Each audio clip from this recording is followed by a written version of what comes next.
So, the spoilers are out for My Hero Academia Manga chapter 356, and oh my gosh, from what we see with the spoilers, this is going to be an amazing chapter. So, we're just gonna dive right into the spoilers and what this chapter is going to be about. Hey guys, Manga Man Drew here to talk about the spoilers for My Hero Academia Manga chapter 356, titled Regarding the Enemy. And from what we see with the spoilers, we get a lot in this chapter. Primarily, we're still in the fight between All For One versus the other heroes, but we're going to get to see a little bit more of the fight before it finally comes to a conclusion. We get to see Tokoyami do stuff, we get to see Hawks do stuff, we get to see Endeavor do stuff, and potentially getting to see his backstory. So there's a lot to really go over when it comes to the spoilers for this week, so let's just dive right into it with the tech spoilers. To start off, from what we see with the spoilers, the chapter begins with Jiro saying that now is the perfect time for Tokoyami to attack. She jumps up and wraps her cloak around his arm, increasing the darkness in that part of the attack with Black Ink Ragnarok fleeting.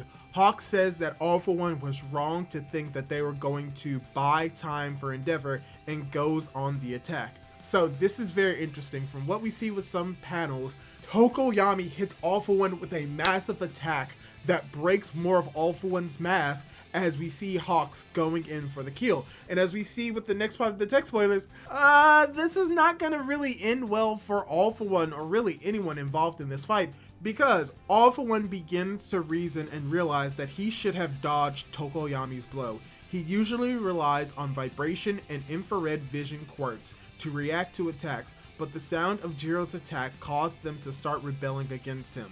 Hawks is about to strike a blow to kill All For One once and for all, but we see that he has devoured the quirk's consciousness in the vestige world, and so he's able to move again in the real world, creating dozens of rivet stabs. Hawks throws himself to protect Tokoyami, and we see that the stabs have gathered the pieces of the broken mask and put it back together again. So this is very interesting for a few reasons. One, it pretty much confirms that Jiro is the reasoning why All For One vestiges are reacting and trying to stop All For One. But the actual explanation behind it is that the quirks that are actually attacking All For One are the quirks that he has that allows him to actually see vibration quirks and infrared quirks. And what is Jiro's quirk? She's able to send pretty much shockwaves through her earphone jacks using her heart. So at the very least, she is able to interfere with the quirks, sensing the environment, which would give them enough awareness to realize that they need to fight off against All For One. So Jiro technically is responsible for these quirks revolting, but these are specifically quirks related to a vibration, which is part of Jiro's quirk, so it makes a little bit more sense. And we also get to see All For One using his other quirks to repair his broken mask, showing that just breaking the mask was not enough, and that even though the mask was broken by both Hawks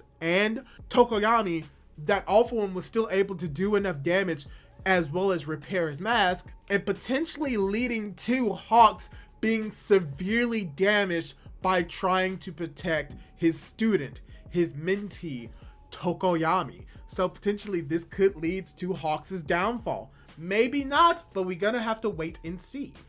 And pretty much from here, the rest of the tech spoilers is revolving around Endeavor, specifically his backstory, because from what we see of the tech spoilers, after the incident with Tokoyami, Hawks, as well as Jiro, we then come back to the fight as Endeavor is punching the rivet stabs as one of them rips off his right arm.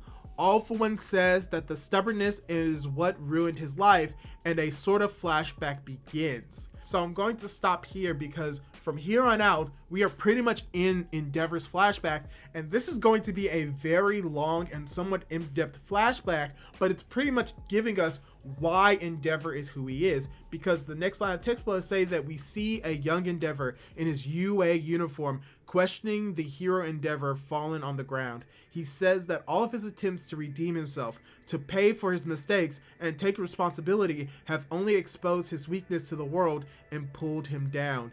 Inji Todoroki can never become a superhuman. He just has to remember his origins. When he was younger, he saw a father trying to save his daughter in an accident and dying along with her in the process.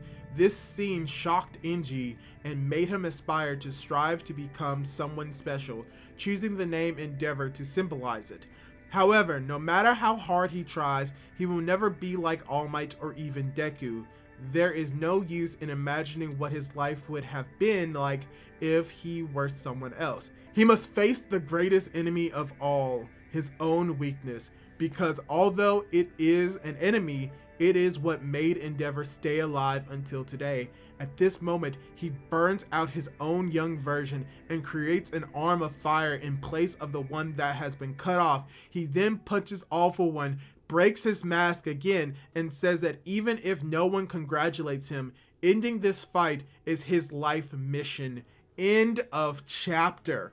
So this is interesting. We're getting to see a little bit more of Endeavor's backstory. It is very unclear of whether or not the father that saved the daughter was actually Endeavor's dad or just some random person, but it has shown to really affect him. And that when it comes to Endeavor's goal of trying to be the #1 hero and trying to be the best, it was for pseudo-selfish reasons for him to become someone special. And he brings up this idea that he can never be like All Might and Deku when it comes to being special. The irony of that is, even though they are quote-unquote special, they really aren't. What made them special was their drive to save people, and technically Endeavor did have that drive, just not to the same extent. So what's interesting about this is that we're getting to see a little bit more of Endeavor's backstory and Flashback to really flesh him out as a character, but also to really recontextualize why he wanted to be a hero in the first place, which is something that we've all been wanting and all been questioning when it comes to Endeavor as a character.